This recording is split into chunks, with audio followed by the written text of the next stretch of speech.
Hello, friends. Welcome back to AI Ethics Part 3, Part 2.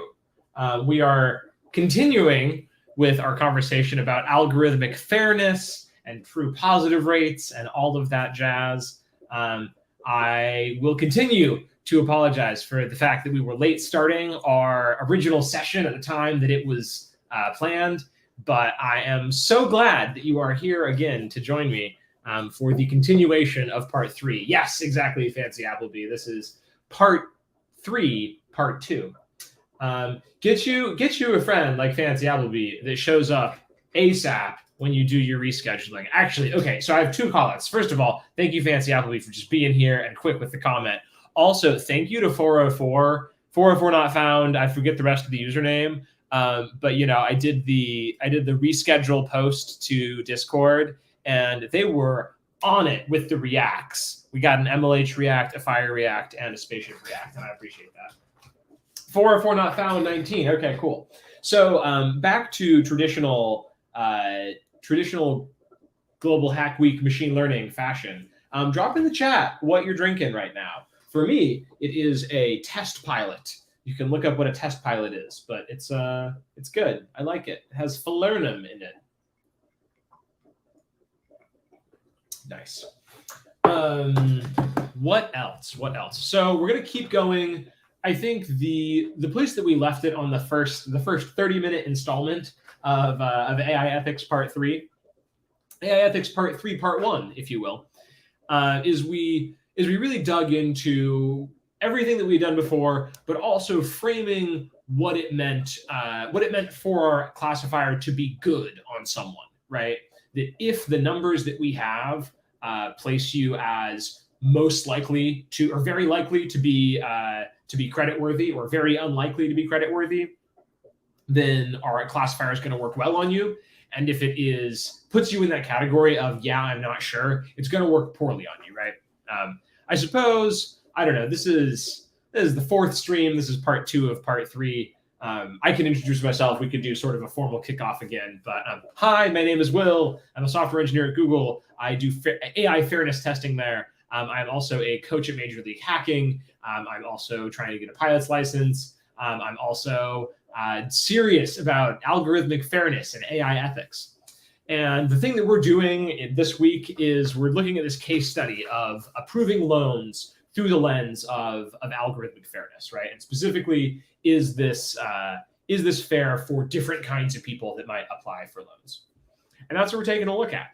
In our first part of Part 3, we looked at who is our classifier going to be good on and why are we seeing different response rates for different people. And now we're going to look at 4 different ways of defining fairness. And we're going to use these 4 different ways next time on Friday. Oh my goodness, 404 not found 19, 404 now found. Welcome to the stream. Fancy Appleby, I thought I was going to be an hour late, but Will was 2 hours late. Yeah, that's true. I'm just gonna say that I took however late you were, and I multiplied it by 2, and I ran with that. You know, this is I guess the takeaway is never admit to me if you're not going to be at a stream. I suppose. Okay, so I guess just for continuity's sake, we can punch back in here. So we got this graph of where is your credit score and how much confidence does that give us, right? So if your credit score is very, very high, we're really confident you're going to pay it back. If your credit score is very, very low, we're really confident you're not going to pay it back. In both of those cases, we have confidence. But if you're somewhere in the middle, if you're between 500 and 600, we don't have any confidence anymore. And that means our model is going to work poorly on you, right? And what we see is Asian folks tend to fall into this category of being sort of like so far to the side of, they show up on credit scores that we're relatively confident about. And if we scroll all the way down, white folks tend to be in this regime where our classifier is relatively confident. And for Black and Hispanic folks, they're way more likely to fall into this range where our algorithm is not sure. And because we as a bank tuned our parameters to say we really, really want to avoid giving loans to folks that won't pay them back, that means that all those folks we're unsure about, we're going to basically take the opportunity to get a loan away from them, right? And that is kind of where we landed. Okay, let's see. Fancy Appleby. How is it? Will always chooses Friday on Global Hack Week, and I go to Disney every Friday on Global Hack Week. Honestly, this is a difficult coordination problem. I mean, I'll say I often on Global Hack Week, like the weekend after Global Hack Week, I am gone, and so that's why I'm never doing streams on like the Saturday afterwards. But yeah, usually I try to get a cadence sort of during the week. 404 not found. Rename Friday to Will Day. Also, today is Thursday. That is true.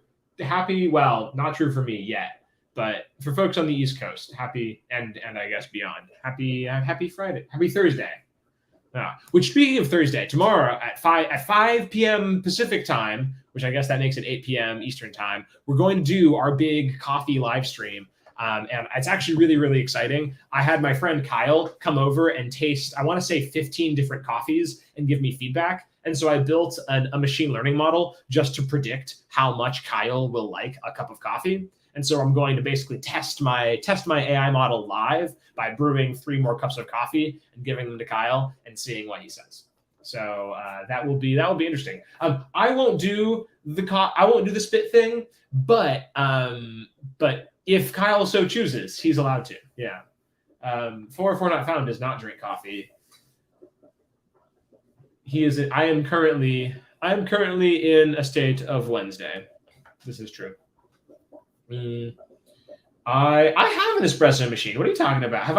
Has it been long enough since I've actually used my espresso machine on Hack Your Espresso? I used to always do espresso, but yeah, now I feel like for the past several streams I've only done pour over.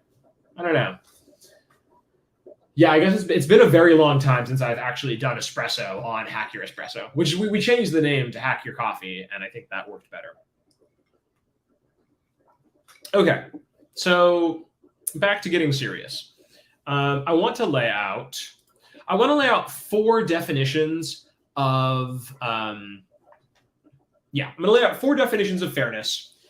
And actually, I think before we do those 4 definitions of fairness, I actually want to talk about one other thing. So we're talking a lot about fairness. Often we will see in discussions about AI ethics, we'll talk about bias, right? There are lots of different kinds of biases your model can have. And generally think of these biases as unfair biases, right?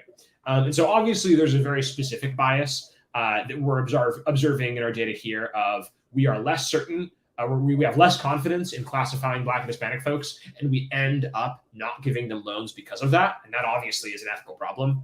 But we have lots of language to describe where different biases come from, right? And 2 of the biases that I will throw out that I think pop up like a ton are historical biases and representational biases, right? So two examples that I will throw out. Test case for historical biases. And actually, I'll make my face big. Boom. Hello.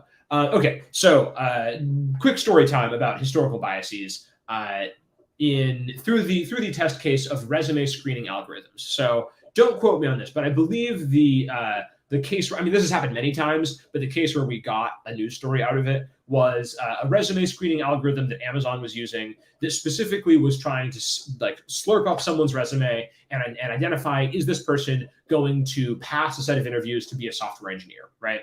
And the thing that this algorithm picked up on was the historical fact that historically not a lot of women have been underrepresented in the field of software engineering, and that was true at Amazon. And so they looked at their training data, and the algorithm said, "Oh, it looks like in the past, like if you're a woman, you are less likely to be a software engineer at Amazon, right?" And so the thing this model learned was that, oh, if I see words like I'm trying to think of the specific words, but like women's basketball team or softball, because softball is generally coded as the form of that sport that is played by women. I'm going to downrank these resumes, right? And there's a thing that actually afterwards they tested it and they were like, oh yes, like if you introduce these words that have some kind of gender bias to them, our model is going to downrank these algorithms. And this, of course, was not because they said, like here we said, like fundamentally our bank is discriminating against poor folks, right? That's like a fundamental way in which our bank is discriminating. And maybe you say, hey, the bank is allowed to do that because that's a meaningful distinction. But nobody who sat down and wrote this resume screening algorithm was saying, hey, I don't think women should be software engineers, right? This algorithm was just learning this historical bias from the data. So one bias you can be you should be really sensitive to is, does the historical data we have access to have ingrained in it sort of historical inequities, right? And things that we don't want to persist. That was a case of that. Another really common case is this example of representational bias. And before I talk about that, I'm going to come over and look at our comments, because it basically looks like just fancy Appleby and 404 not found, which at least tonight, that's the core squad. We're all here. We only have 5 viewers on Twitch. That's funny. Another comment diverting from the stream, but I was going to say nice music before realizing it was my lo-fi music that I put on low volume. I have done this before, where I have logged on to like a Zoom call and had music playing that I didn't realize, and I was like, oh wow, who's playing the music? I'm like, Will, you are playing the music. And I believe actually that time it was lo-fi chill hop as well. So there you go. Oh, the numbers are up. We love the numbers being up. Thank you for the links. Yeah, I mean, obviously, I understand we're all around the world, and time zones are funky, as we have just learned, and folks gotta sleep. So I appreciate everyone being here, but no shade. Okay, so historical bias is that case where we have training data, but that training data we have doesn't reflect the world we want to see going forward, right? Like such as there being these historical gender inequities in different career fields. Another example is this idea of representation bias. This is where we went out and we collected a data set, and we may not have collected that data set from everyone equally, right? So I think as I understand it, a really big common case of representation bias is when you are training image algorithms and you end up getting a lot of images of, specifically like when you're doing facial recognition or sort of filters on faces, and you tend to get photos of folks that look like you, specifically photos that have folks with a Western bias, specifically folks that have a Western white bias, right? These are just like, we have tons of examples of data sets that are biased in that direction. And that is what we would call a representational bias, where it's like, it's not like historically nobody has taken pictures of brown folks. Like those pictures exist and you could go and get them, but in your data set, those pictures are underrepresented, right? And so those are two big biases. There's a long list of different kinds of biases that you can evaluate your data and your model for, but those are two big ones that tend to pop up a lot. And so before we get into our 4 definitions of fairness, which are just 4 among many, but 4 we're going to talk about, I want to look at this idea of representational bias in our data set. So I guess first thing we should say is we know that our model treats folks from different racial backgrounds different, right? We know conditional upon your race, the treatment you're going to get from this model changes. And that's obviously not a desirable trait. That is unfair. That's unethical. But I want to explore many of the reasons this could be because of, right? And one of those is, well, do we just have more examples of one kind of person than another? And so are we still connected? Oh, shout out to Colab for staying connected for us for the past couple hours. So if we grab our DF and we grab so this is our data set, and we grab the value of race, and I will share this again for any folks that are joining. Fancy Appleby probably already did it, but I will drop it as well.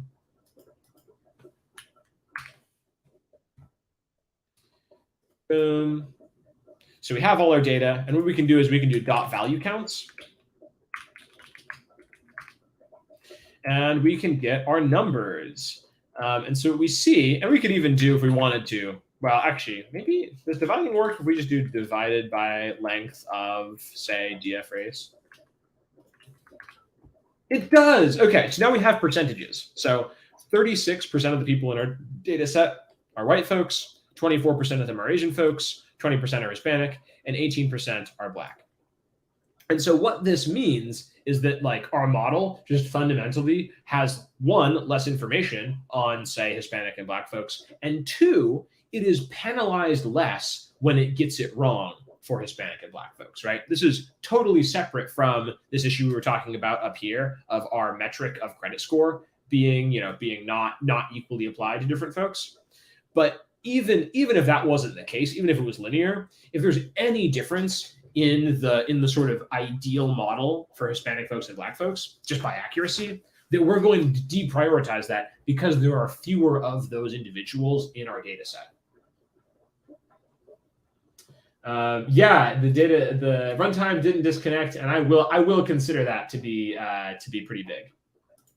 Okay, we're going to actually go back to our Colab. Boom.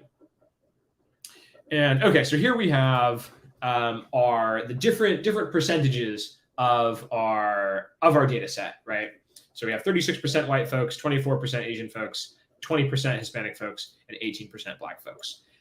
And so before we even get into the more complicated matter of teasing apart the where are our specific kinds of errors, right? We got into this, even if we had equal accuracy, if we had sort of like a lower true positive rate on one kind of person than another, that might be an issue for us. Just thinking about, well, how much does our model just count the error on the class as a whole? This is a suggestion that we have a representational bias, and that our model is just not going to take as seriously the error that it generates for folks of underrepresented groups, right? And so one really simple thing we can do when we're trying to deal with historical bias, this is not always possible, but something that you can do as sort of a first iteration to try to fix things is you can try to resample your data set. Often we'll talk about this as rebalancing our data set.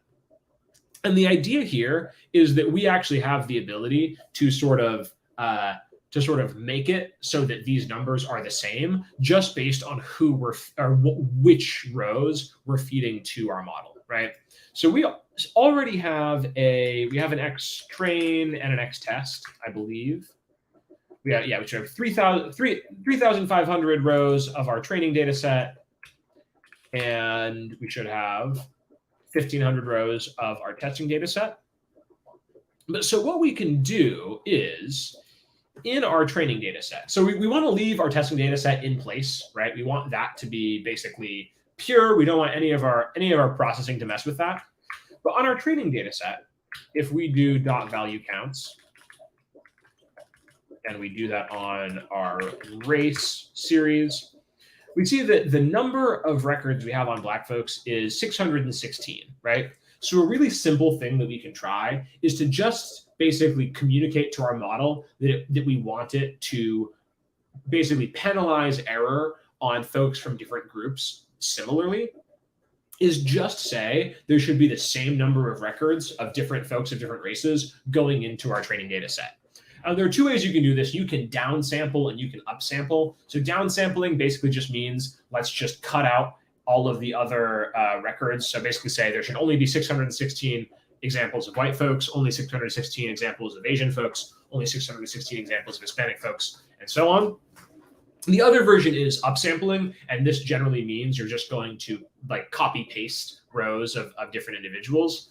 And so what we end up doing is basically saying, okay, we're going to basically every record we have here will double in order to reach our highest number. So it's like, are you multiplying data to get higher numbers, or are you dividing data to get smaller numbers?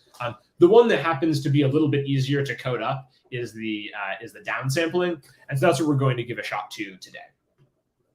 So what we're going to do is we can say, because we have 616 examples of Black folks, we can say number from each category.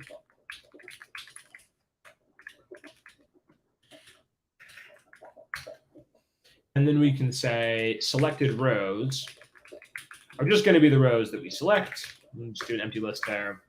And we'll just grab from our, we'll grab from our Y train. We'll say X train is credit worthy is equal to our Y train. So we're basically just reassembling the, I really can't type today. It's late, y'all. Okay, that's all I have to say for myself. So we're just reassigning our prediction value to our training data set, and we can take it out later. So now we can say for race in xtrain race dot unique.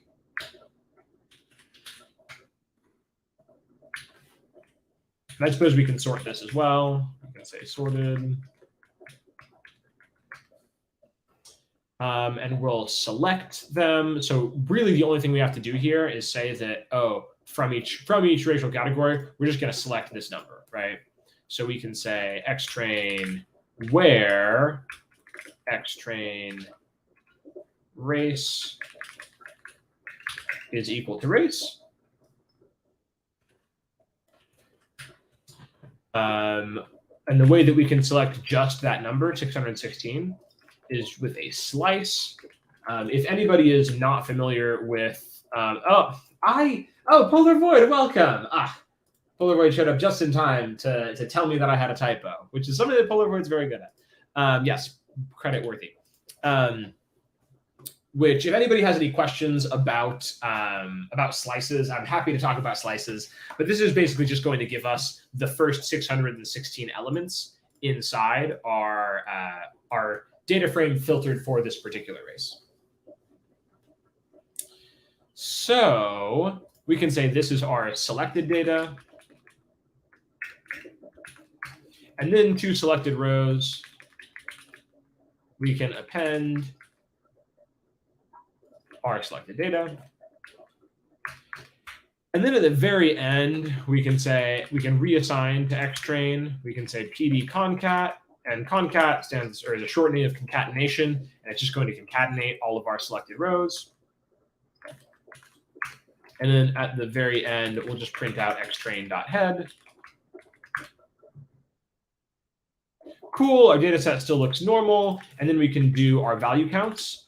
And if we did everything right, our value counts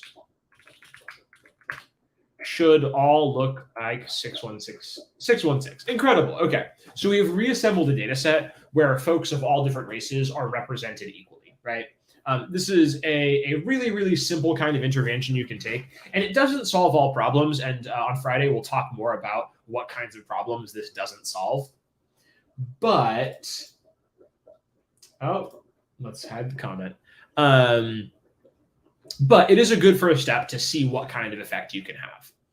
So now that we actually can, now that we can use this data set, let's break it up into our Y train and our X train and our Y train. So Y train will be equal to X train is credit worthy. So we're pulling back out the thing we're trying to predict. And then X train will be equal to our normal X train, and we'll just drop the is credit worthy value. Our axis is 1. And then we should be able to use this to actually train our data set and evaluate how fair is it being now.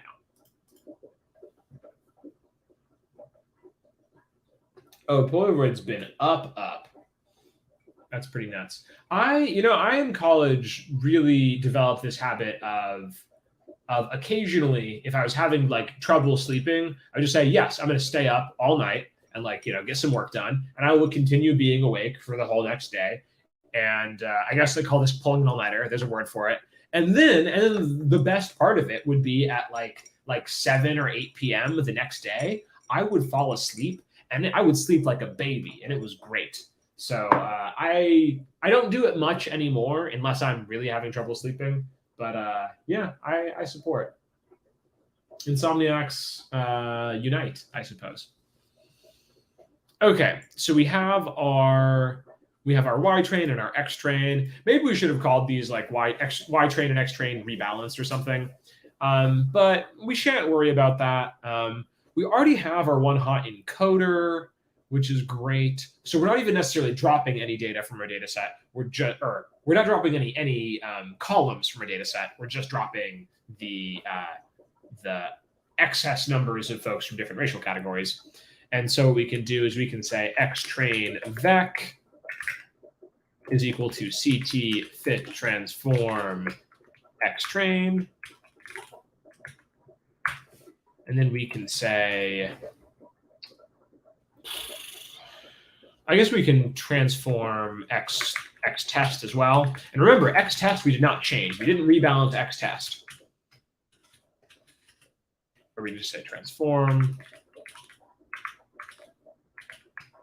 on X test. And so then our rebalanced model is just going to be our normal logistic regression model. Logistic regression. And we'll put in our class weights. And we're going to leave our same class weights, right? Remember, we don't get to escape the crushing mathematics of capitalism. We still have to make money. But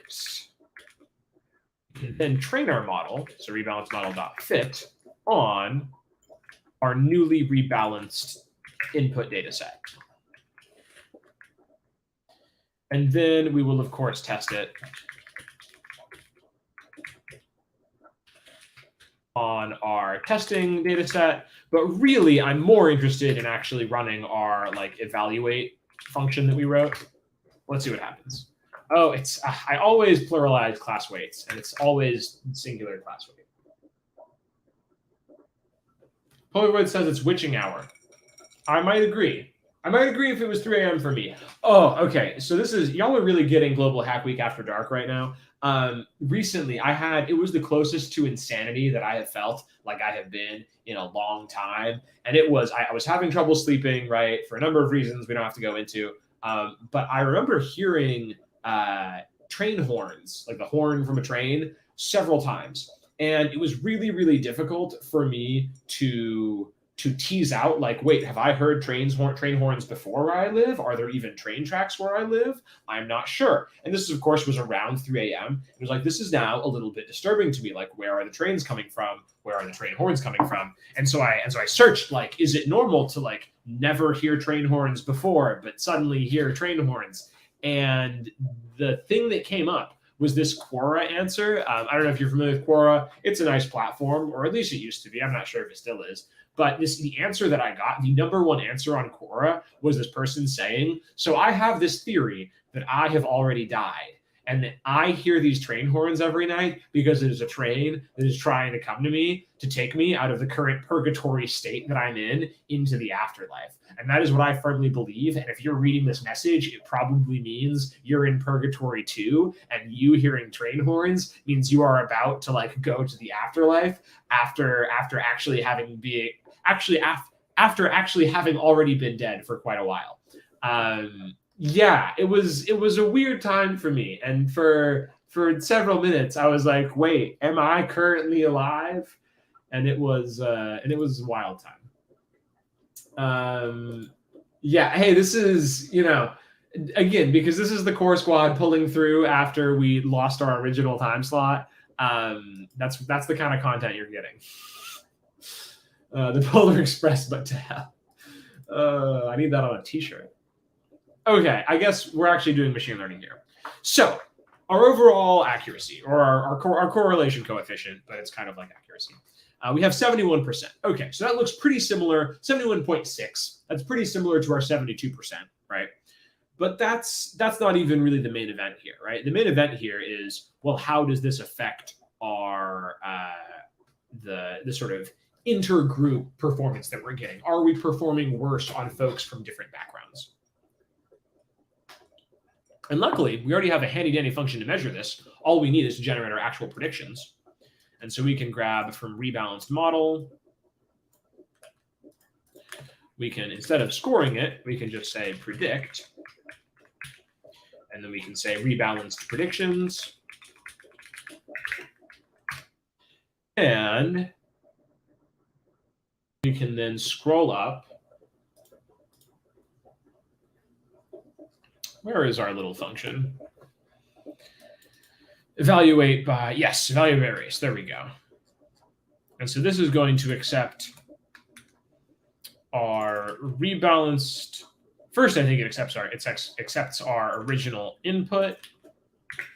and then it accepts our predictions, and then it accepts the correct answers, which in our case is Y test. And it should give us our little report about how we're doing.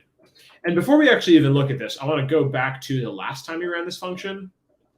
And so actually, I think I want to edit this function. So what we have here, we have our overall accuracy and our overall true positive rate and our true negative rate, right? And obviously, we want to improve all these things. But then we have these numbers on different folks of different races. And the thing that is a little bit tricky is that just there are a lot of numbers here. And so I wanted to try to think about one summarizing statistic that tells us how fair things are. And so one statistic that we could think about, actually, I'm trying to decide how tangential to get here. Okay, will you permit me to be a little bit tangential? Yes, I can drop the check-in link. I believe it's not working for folks right now because it's sufficiently after when this was originally supposed to start. But if there you go, fancy Apple, you got it. But if it's not working for you, I'm going to drop a feedback form, and yes, I will try to make sure that all the folks on that feedback form do get the chance to actually check in. But I have to chat with Mary to see if this is possible. I mean, it is possible. We'll figure it out. So one number I want to add in here is a thing called okay. I have to double check how specific the math is here, but there's a thing called F1 score. And generally speaking, okay, yeah. So this is basically what we're looking at. I don't know how easy that is for you to look at. But so we have precision times recall divided by precision plus recall. And really what this means is our true positive rate times our true negative rate, or really it's our true negative rate times our true positive rate divided by those numbers added together. This is a number that folks use, and it is specifically, like, a lot of these numbers are here for scaling. But we're going to have a sort of F1 score proxy that is going to be, we'll call it F1 proxy, or F1 approximate is really what it is, which is just our true positive rate times our true negative rate. And this basically means that if you get perfect on everyone, you can be perfect. But even if you're really good on one of these numbers, if you're not good on both of them, then you're going to get penalized, right? And so I want to print this out just to see what this looks like on our original model. So we can call this our F1 approximate.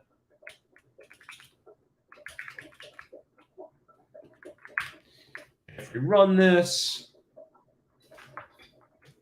okay, cool. This is really, really helpful because this kind of combines these first three numbers together, right?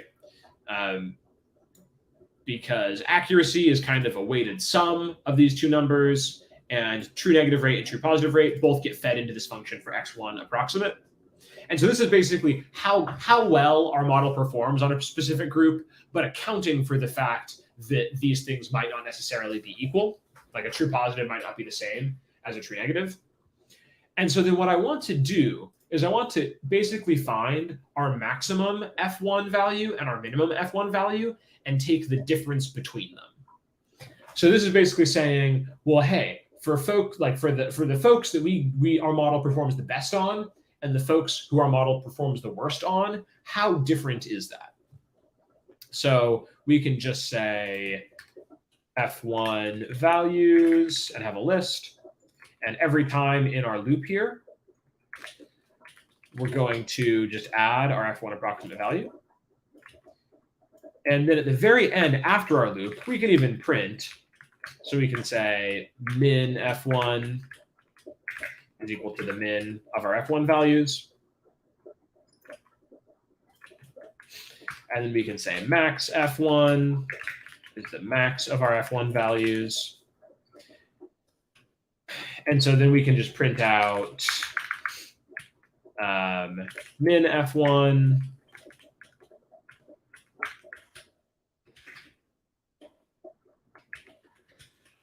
and our max F1. And then we can print out the F1 span, which this is basically, or F1 spread maybe. This is basically how different is the best one from the worst one, right?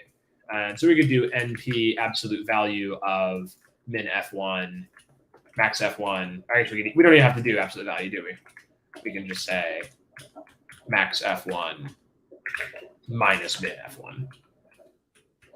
And if everything goes according to plan, okay, great. So we see our max F1 is basically the same as our F1 that we're getting on white folks. Our min F1 is equivalent to the F1 we're getting on black folks. So our model is just less effective on black folks. And then the final one is how different are those two numbers, right?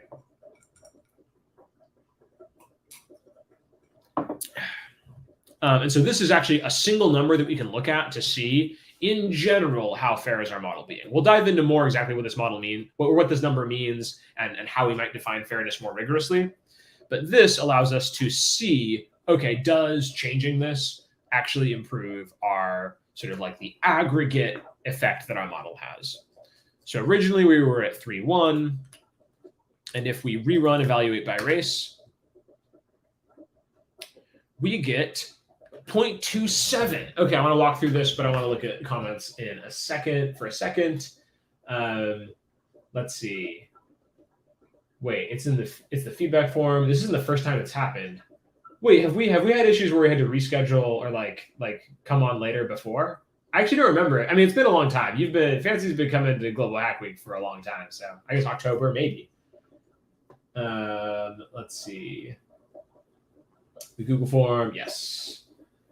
Polar Void said, one thing that sort of surprised me is that, at least in this data set, white and Asian folks seem to have a lot in common. Yeah, I think that is an interesting observation. And I think that, I don't know, we don't go too deep in this course into specifically like the causes of what happens or of how things came to be in our data. I will tomorrow explain exactly like where this data set came from, because there are some peculiarities to it, and I want to be totally honest about those. I just don't want to distract from the core concepts we're dealing with. But yeah, there are some interesting aspects of this data set. There's also, I mean, I think one absolutely massive thing is the sort of the racial reductionism that happens here, right? Like we are given 4 categories in this data set, and we're saying, yeah, everybody fits into one of these categories, right? And there is no mention of indigenous folks. There is no mention of, there are a lot of folks that get left out here, right? And so certainly some of the weirdness we might be seeing might be the fact of over-aggregation. Yeah, this is actually the hacker census data set actually is where this came from. We actually we took everybody's social security numbers and we applied for loans. No, that is not true. That is absolutely not true. Don't tell anybody that I said that was true. But Boulevard said, wait, no, that makes no sense. Wait, tell me more. That makes what makes no sense? Okay, so the thing that I want to get here, and I think this might be close to where we leave it tonight, because I know it's late for everybody. Well, it's late for me. Is before we did our rebalancing, this measure is basically this spread is a measure of how differently are we treating the people we work the best on and the people we work the worst on, right? And here that number is 0.315. If we scroll down, that number drops to 0.278. And so what that means is that the difference between how good our model works on in the best case and how good our model works in the worst case, that difference is getting smaller, right? And so we can say that this is kind of a measure of unfairness, and we're reducing that number, right? So that means that by rebalancing, we actually are achieving some better results. We can dive into this huge block of text we have. Like, for example, if we come up here, so this number that I think is good to ground is that 27%. So of all the Black folks that would pay back a loan, we're only giving loans to 27% of them. And if we scroll down, this says of all the Black folks who would pay back a loan, we're giving loans to 29% of them, right? So obviously that is still not good. That's still a bad number, and it's not a number we should feel great about. But it is getting better, right? It's moving in the right direction. And so the rebalancing of our data set is, I would say, an improvement. The other thing that I would say is that our overall accuracy didn't actually decrease much. It decreased what, from 70, our original, and I'm just scrolling back and forth constantly. Yeah, it decreased from 72 to 71.6, which is totally a decrease, but not that much. And the increase in our sort of fairness metric, or the increase in our true positive rate, was over 2%. And so I want to bring this back to at the beginning where we were talking about, well, hey, as a bank, we're going to trade a little bit of accuracy for a little bit of increasing profits. And this is, again, a case where we're trading a little bit of accuracy for comparatively more equity and fairness, right? So this is a case where, I mean, in this case, it's literal equity in a house, right? But we are saying, hey, we can decrease our overall accuracy by, less than a percentage point, and we can increase the true positive rate on the least, the group that we treat the least correctly by more than a percentage point, and that's a trade-off that is worth it.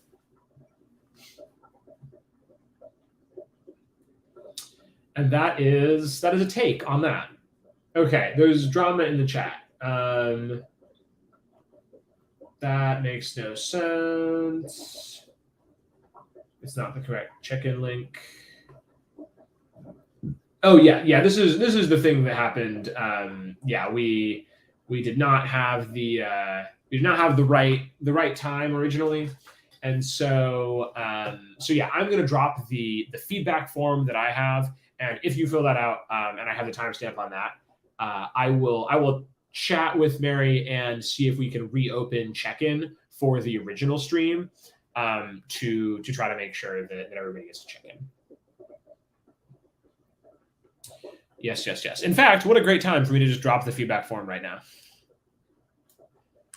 Boom. Okay, cool. So we talked about historical bias and representational bias. They're two things that show up a ton. And we looked at actually rebalancing our data set, so we no longer have that representational bias. The thing that it costed us is we actually have less data in our data set now, right? And that means that overall we had not quite as good accuracy. But the thing that it gained us is that we actually now we are not reducing our true positive rate on Black folks quite as much as we were before.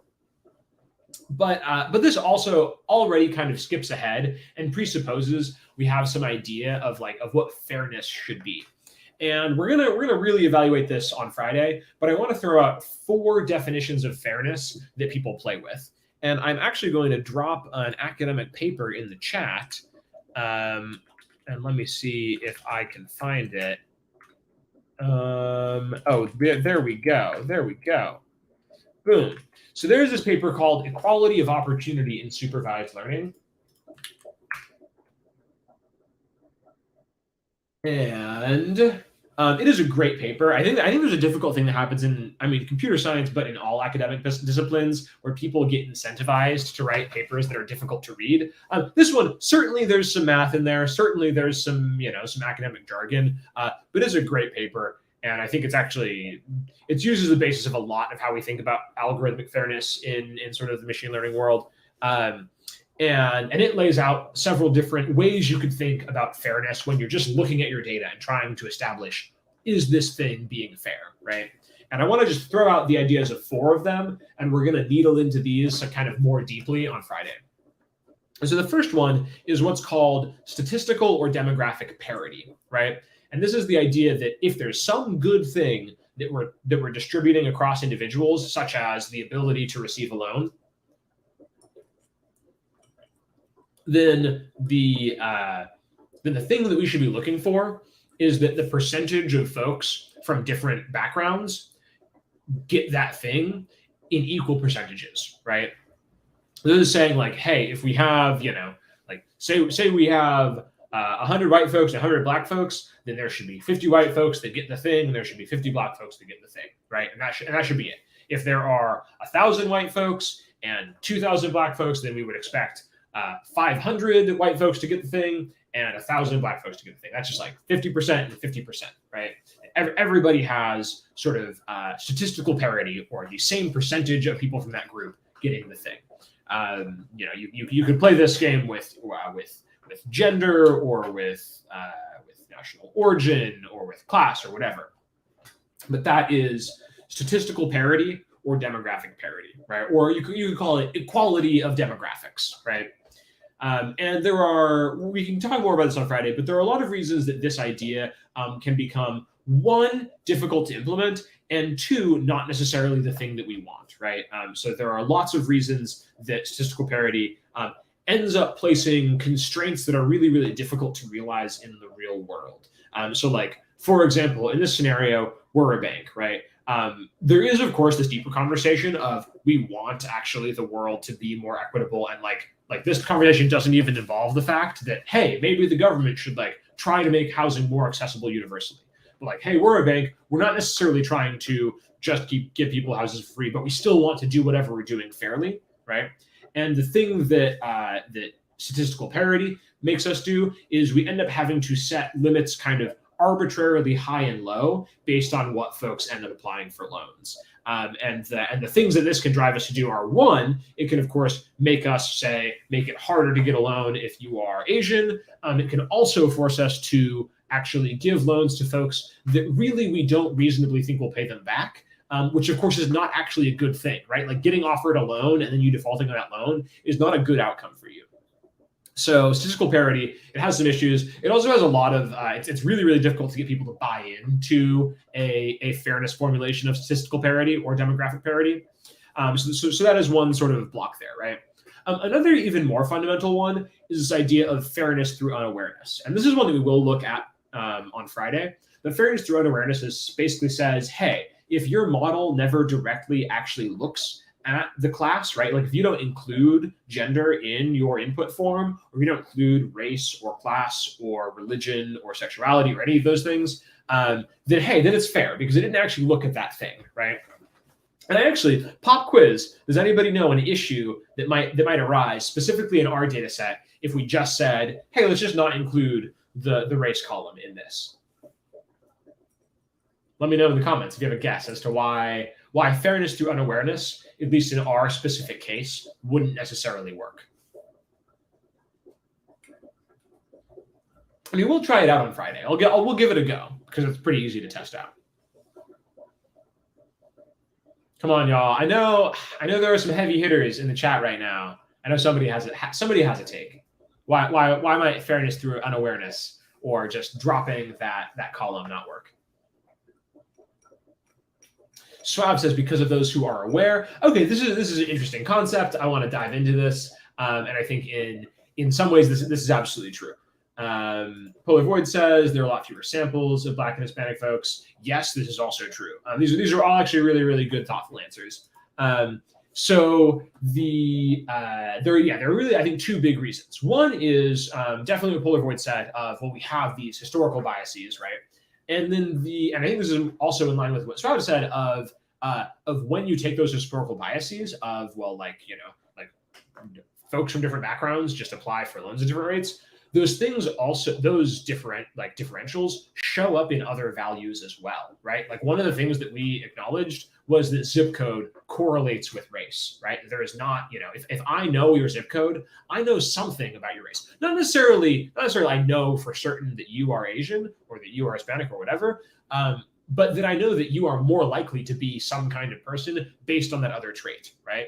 I mean, heck, based on the analysis we did, just knowing your credit score gives me a little bit of information about what kind of race you're likely to have, right?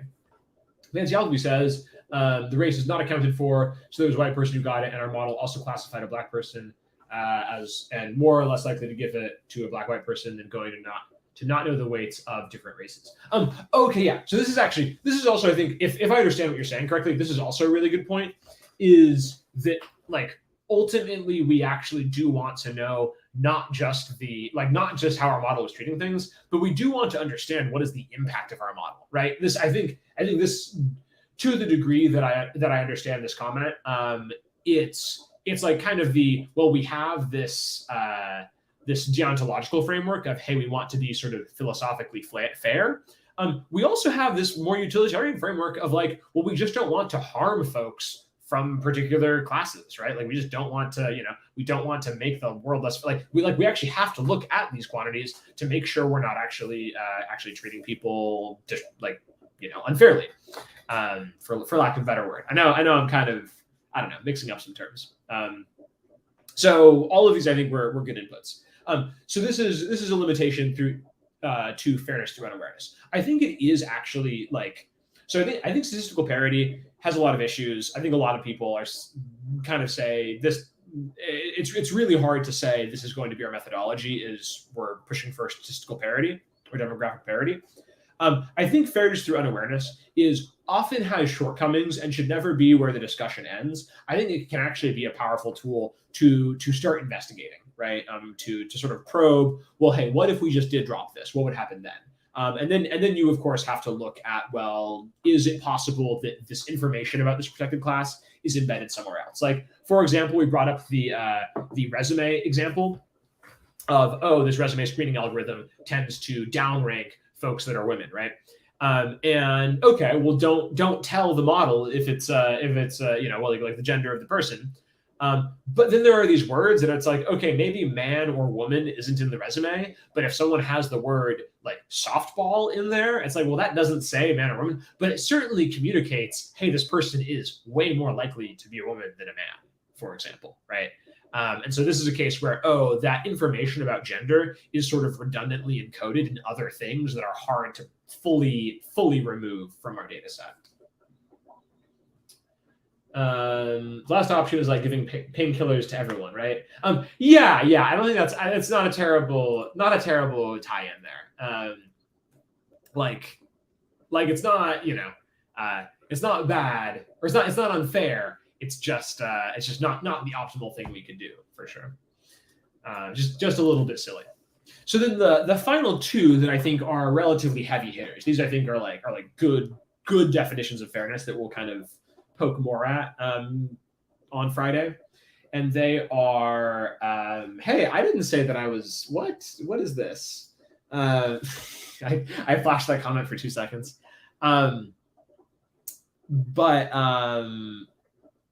The two final ones that I want to throw out, and we'll talk more about them on Friday, are equality of accuracy and equality of opportunity. So equality of accuracy is exactly what it sounds like. It says, hey, we really should, as best as we can, have our model perform equally accurately on folks from different backgrounds, right? From different identities.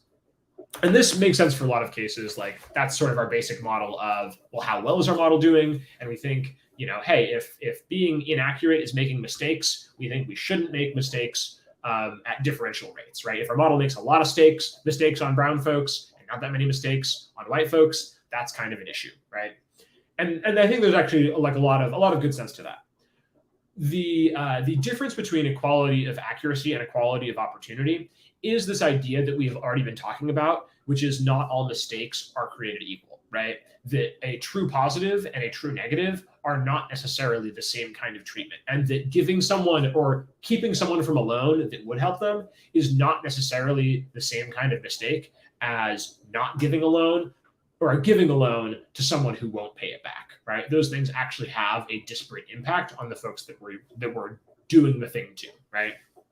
And so equality of opportunity basically says, instead of accuracy is fine. That's good. You should strive for high accuracy. But equality of opportunity says, hey, this thing that is good, that we're sort of deciding who to give this good thing out to, that really, if you will do well with that thing, like, for example, if you will pay back a loan, really the thing we should be concerned about is of those folks that will pay back a loan, we should make sure that all of them have an equal opportunity to get that thing, right? And so this basically comes down to we should try to make sure all of our true positive rates are as close as possible between groups.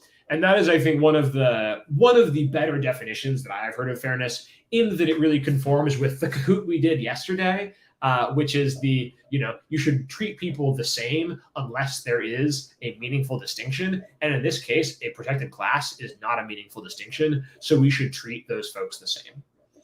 That is, I think, the whole spiel that I'm going to do tonight. We are coming up on an hour, and I know in 2 more hours, there's another stream. But I think we will shut it down. Thank you so much for showing up to AI Ethics Part 3, Part 2.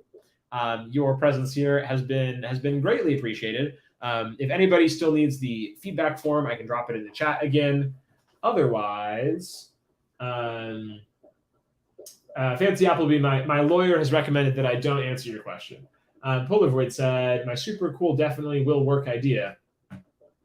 Give loans to anyone unless they haven't paid back a loan before. This is kind of an interesting, it reminds me of, I want to say it was Thomas Jefferson that was just like, everybody, when they turn 20, we should just like give them the equivalent of like 100 grand. Like the government should just give them like a lump sum of money. Just like do your thing. And hey, if you mess that up, like then that's on you. But like to start out, we're just going to make sure we dole out a lot of opportunity. And I think, I don't know, I haven't thought deeply about that idea, but give loans to anyone unless they haven't paid back a loan before.